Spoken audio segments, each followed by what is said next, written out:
It's Tuesday, September 18th, and I'm your host, Paula Hersey. On today's show, we bring you inside the new dispatch center at the Barnstable Police Department, and we find out more about evening programs starting at the Senior Center in October. Here's some news you can use. The Town of Barnstable, Department of Public Solid Waste Division, in collaboration with Barnstable County, is holding a household hazardous waste collection at the transfer station located at 45 Flint Street in Marston's Mills. Hazardous waste collections are free to Barnstable residents. Participants must have either a paid household trash sticker or free recycling sticker to participate. Stickers are available during normal business hours at the transfer station, including on collection day. The hours of the hazardous waste collection are 9 a.m. to 12 p.m. For questions about this project, call PJ Kelleher at 508-420-2258 or refer to the town's website. On yesterday's show, we took a deep dive with Lieutenant Mark Cabral on what emergency dispatch is and the role it plays in public safety. Today, we bring you an inside look at the new dispatch center at the Barnstable Police Department and its combined function with the Hyannis Fire Department. To protect citizen privacy, we have blurred some of the information on the screens during the live calls we recorded. Today, Channel 18 will take you on a tour of the dispatch at Barnstable Police Department. It has been combined with Hyannis Fire Department. And with me today, Lieutenant Mark Cabral. Mark, you're finally up and running, people are trained, and the new dispatch is working as expected. As expected, and I'd say better than expected. Great. We're just hitting the 6-month anniversary from the hire date of our new civilian staff, and we're finally getting into a good, comfortable groove where things are going very, very well. Okay, so let's talk a little bit about the new staff. So the last time we spoke during Dispatch 101, you were in the process of hiring. So how did that training go? The training went well. Out of the 12 that we hired, we ended up losing a few, so we're in the process of hiring and training some more. It's a very difficult job, and it's very tough to gauge who's going to be great at it just based on an interview or an application. So we put a lot of weight into our on-the-job training and our classroom training. And after that, when they finally get on their own, unfortunately, sometimes we have to make the tough decision to let someone go so that we retain the best quality dispatchers. Right. So talk a little bit about their classroom training. So when we came in today, you had some additional training. So they're training all the time. It really is never ending. Just a few minutes prior to you folks getting over here, we had 4 or 5 rescue calls at once. So it was very, very busy. Would involve mutual aid, calling in firefighters from home. After that settled down, the captain from the Hyannis Fire Department just popped in just to check in, following like a very busy time, make sure everything went okay, make sure no one had any questions. So really the training is like almost every day. It almost never ends. Right, so the calls that come in are never the same. No, I wish they were. That would be easy. Right. So talk a little bit about the facility itself. You have screens everywhere, you have keyboards, there's a lot of equipment in there. Detail some of what that equipment does. Sure. So when we get into the dispatch center, it's made up of 4 different main positions, and all 4 of those are staffed by dispatchers, or in some events we'll bring 1 police officer in there as well, depending on the staffing needs of that time of day or year. But at each of those seats, it's set up with a total of 7 monitors. There's a lot going on, and each of those monitors is a 24-inch monitor, so it can hold multiple windows. They could easily have 10 or 15 Microsoft type windows open that they're working with at any given time. One of the monitors is strictly for the radio system, 2 are dedicated strictly to the state 911 system, and then the other 4 is where we pile in everything else that we have to do. And it's everything from dispatch software to plain old Google Maps that everyone uses at home, and the town website, property lookups. We utilize every single thing that we can get our hands on to grab information from when we're working these calls. Okay. All right, so this is one of our 4 positions. They're all basically set up exactly the same way like I was talking about. And if you just back up a little bit, Ross, here, I just want to show them all the different monitors that we have. So this one over here on the left strictly controls our radio systems. You see the blue boxes, those are our police channels, and all those red boxes are fire channels. The gray down the bottom, we actually now have all the local UHF. We have the stuff like at the high school, the community college, the hospital. We have a ton of different resources that we get in here now that we didn't before the merger. These two screens over here, this is our 911 mapping. So what you'll see on the bottom is basically the call control screen that's going to give us a layout of everything that's going on at any given time. And then on the top, if you can toggle, Ross, can you toggle through a couple of calls? That's what the mapping looks like when a call comes in. That particular call there is a landline call. I believe that was a transfer from, what do we got there? Oh, that was, okay, so that was a landline call from 89 Lewis Bay Road in Hyannis that we just had a little while ago for a medical issue. You can tell, all the information comes up when these phones ring. We can tell right away that it's a landline, and when we know it's a landline, then we know it's completely accurate. If it was a cell phone, it would give us some of that accuracy data that I was telling you about. Moving over to these screens here, this one up in the top right, this is what we call our emergency medical dispatch cards. Okay, so when someone calls in, let's say it's a heart attack type situation with a lay person, there's no medical person on site, we are able to, by clicking through some of these boxes, you'll see here we can pick what's wrong, and then from there we can transition right to a CPR instruction or any other type of medical instruction that will help the patient prior to the ambulance getting there. So we have a lot of different ways with that, and it's set up, it's very, very scripted, so it's regulated, scripted. There's really no kind of going on your own here. We have it set up with these dispatches. We've set them up for success with that. Okay. The bottom two screens here, you see, these are the computer dispatch screens for the police side of the work. This is where all the calls get entered. That one there is all of the calls that are going on right now.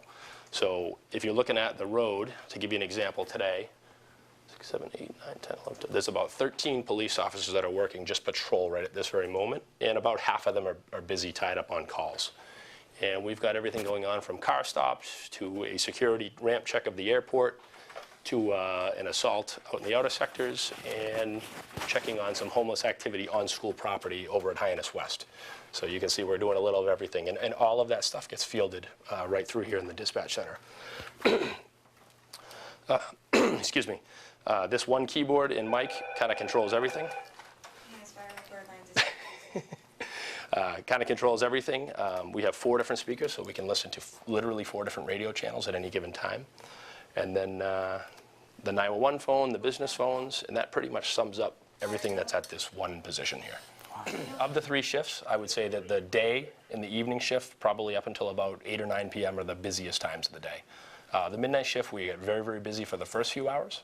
Then we have kind of a lull, and then when people start getting out and get back to work, around 6 a.m. we get pretty busy again.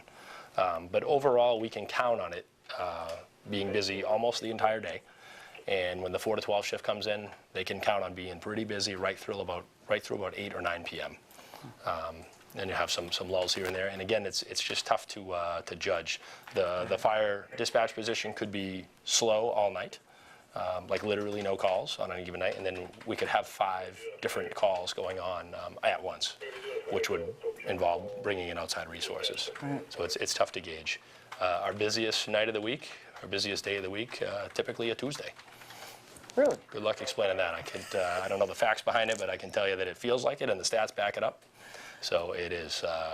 I typically work the midnight shift. When I come in on any given night, this cell block is at least half full. And these guys have had a full day of work. I can tell that they're exhausted. My goodness. Yeah. Tuesdays. Who would have known? So going back to if there's a mass incident, how does this get broken down? So, for example, there's a 3-alarm fire, there's mutual aid and those types of things that happen. What happens in this situation here when there's multiple calls coming in for the same event? Absolutely.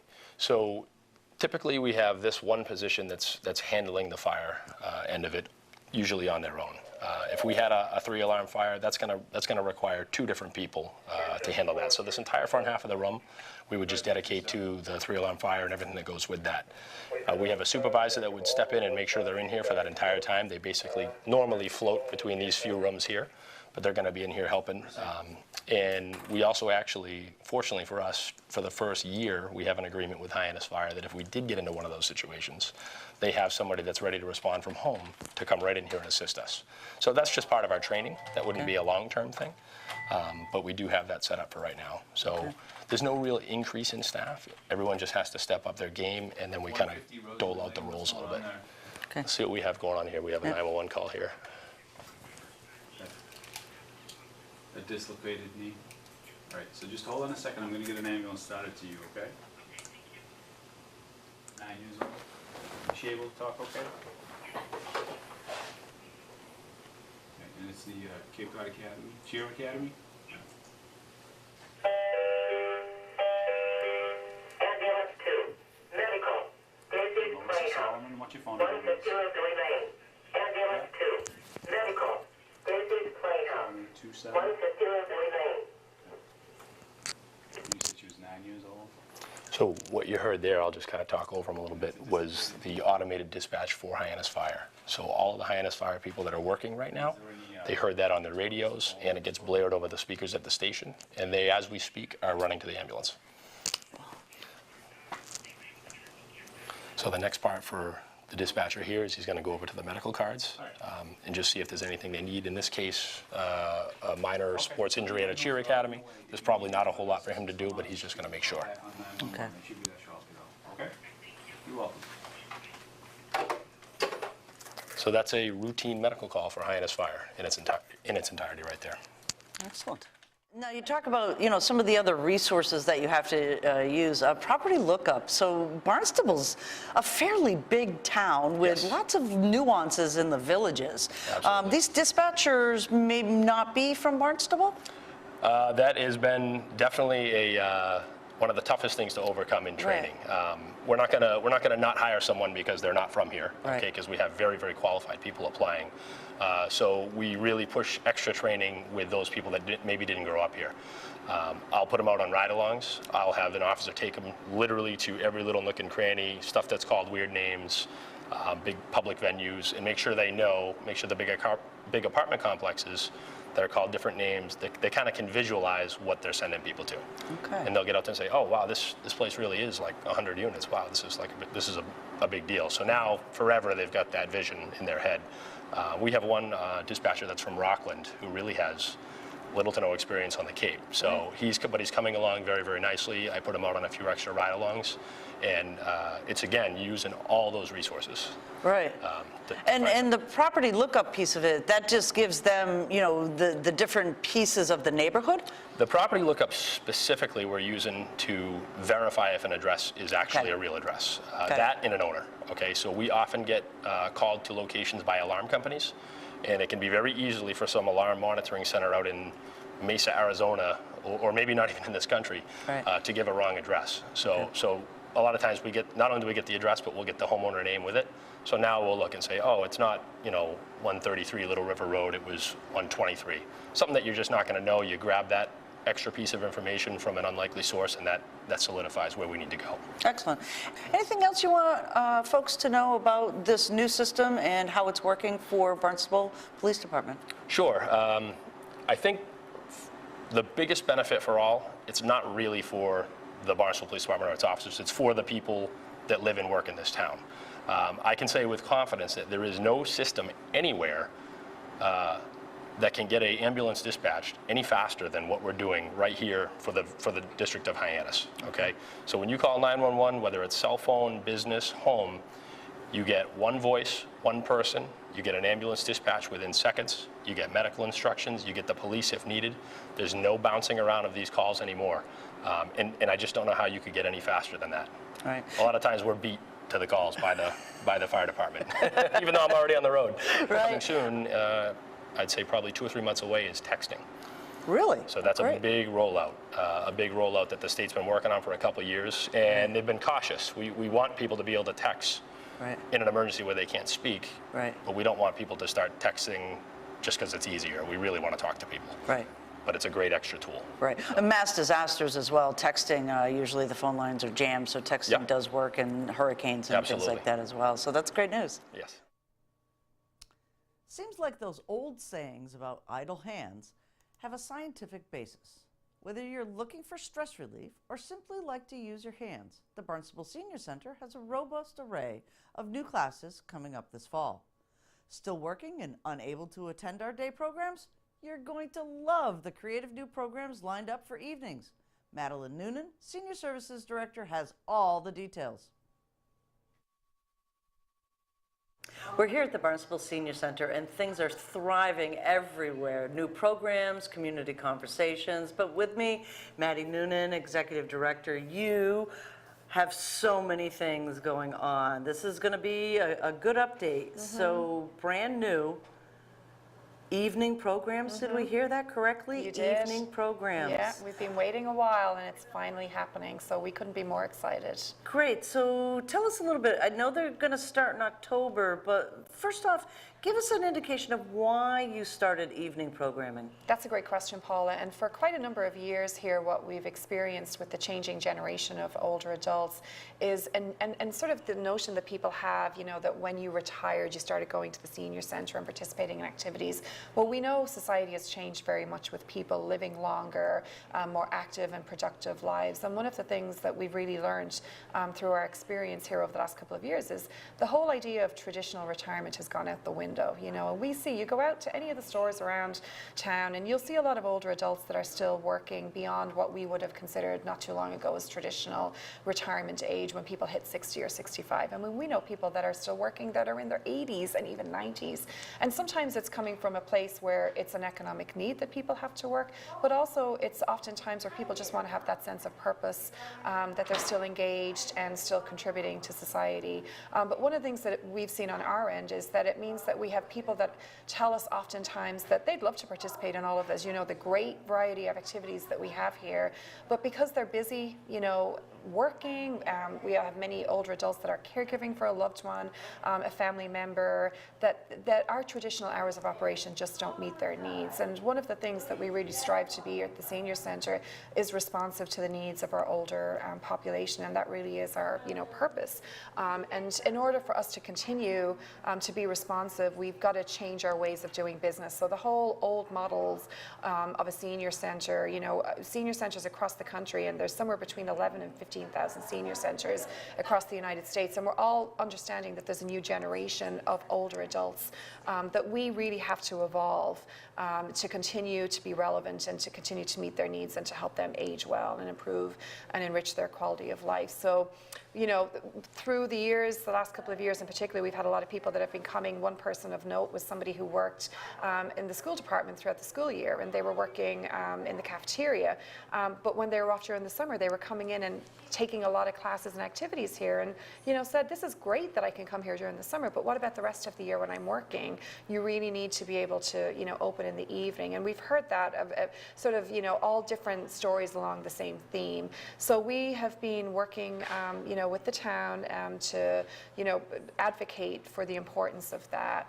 It was also identified in our needs assessment that we did with UMass Boston a couple of years ago that the changing demographic and the aging of the baby boomers was really driving this need for change. The good news is this year we got funding in the budget. And I want to thank, you know, obviously our town manager, Mark Ells, our community services director, Lynn Poyant, and also our Barnstable Town Council for really being so understanding and responsive to that.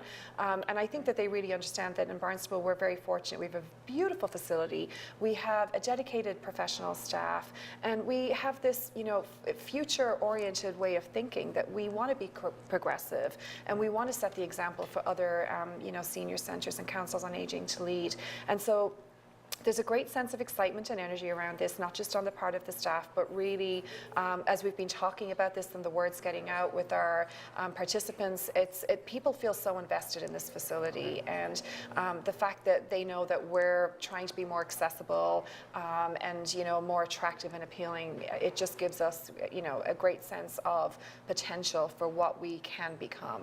Right, and this isn't just traditional senior center activities either. It's not playing mahjong, but these are real classes and real world things that people can take back, either nutrition or exercise or something new to learn. So what are some of the things that these evening classes are going to do? What are the workshops? What are they? Yeah, so we really want to expand. I mean, over the last couple of years, we've really intentionally looked at our programs, you know, our classes and activities, and tried to diversify them, make them more, you know, more attractive to the new generation of older people. So we have such a wide array, something for all needs. When we talk about our exercise classes during the day, we have 20 plus different fitness programs. So what we really want to do is, because again, so many people cannot participate during the day. We want to expand those programs. So basically, in a sense, what you see here during the day is going to continue on beyond the traditional hours. We're going to be open on Tuesday and Wednesday evenings until 8 p.m. and on Thursday evenings until 6 p.m. And that's just to start. I mean, we're hoping as we build this incrementally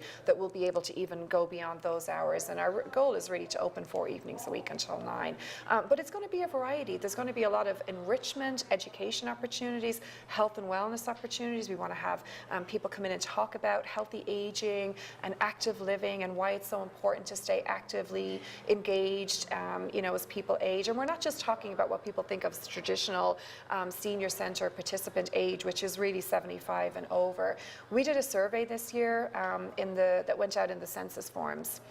And we intentionally wanted to reach all of the households in the town because we wanted to get a sense of, what the senior centre meant to our community and the types of programs and activities that people wanted to see us offer. And also, get a sense of, the types of, that we wanted to go beyond what people who don't identify necessarily with the term senior, but that may be considered an older adult, what would bring them in the door.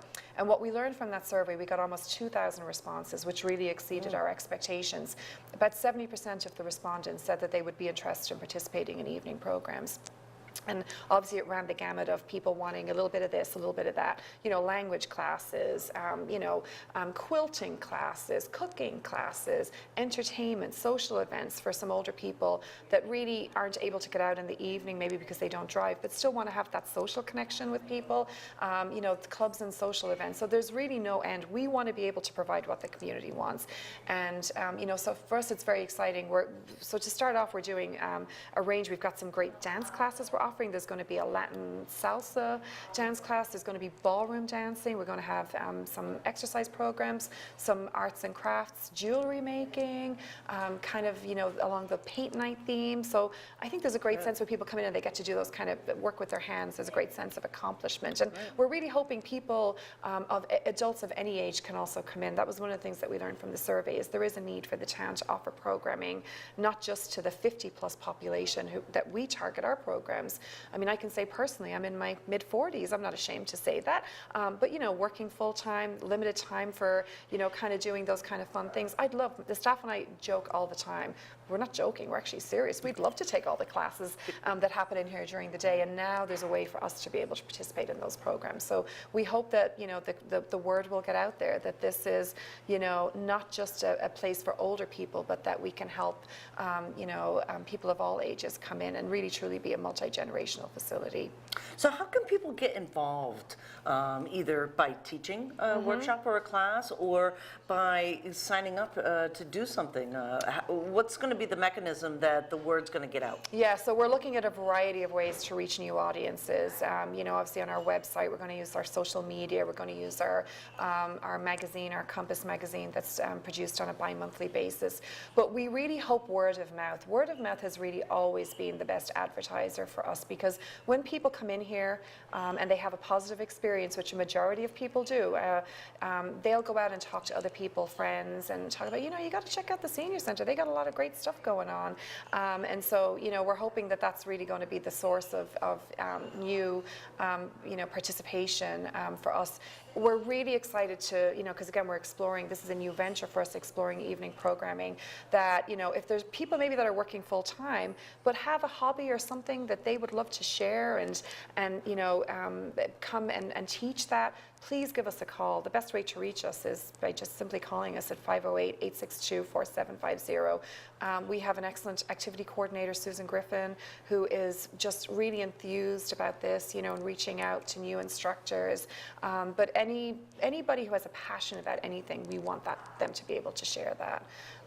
And there's always room for us to, kind of a lot of people, a lot of busy people think there's no time to be creative and do all these things, and we got to wait until we retire. Well, you don't. You can do it right now, and we want everyone to join in on the fun. And it's all contributing to our community being healthy and vibrant. And we want Barnstable is a very healthy, vibrant, as we know, community with great programs and services. And the more people that can benefit from that, the better for our overall sense of well-being in town. It sounds so exciting. I hope you'll be participating. Well, maybe salsa or Yeah. ballroom dancing, or maybe I can teach a video class. Why not? I think that would be wonderful because, again, these are just opportunities for people to stay engaged and learn new skills. And, I'm hoping I'll get over my 2 left feet syndrome by taking a dance class at some point. I think my husband's actually very excited about the ballroom dance class, which I think a lot of people should be.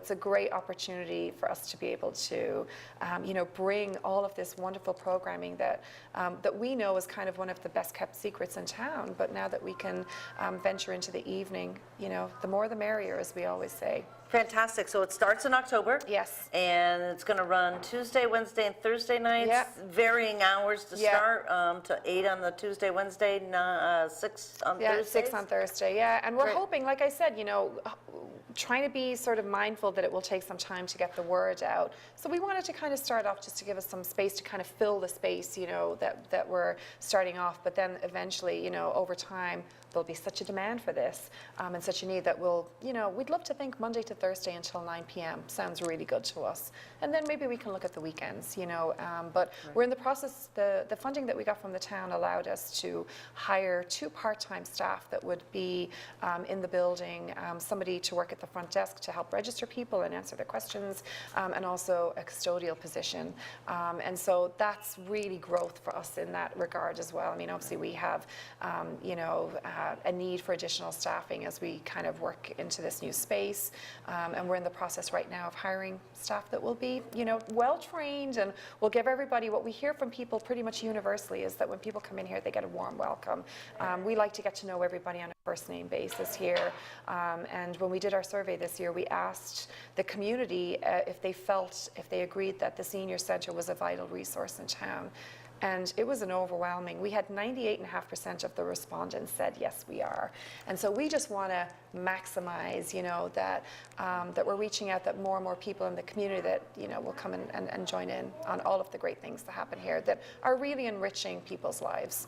Fantastic. The Senior Center is thriving, and new classes coming in the evenings in October. Thank you so much, Maddie. You're welcome, Paula. Thanks. Comments, suggestions, accolades? Connect with us on Facebook or Instagram, email us, or send us an old-fashioned note by carrier pigeon. Channel 18 works for you. I'm Paula Hersey, and thank you for watching Barnstable Today.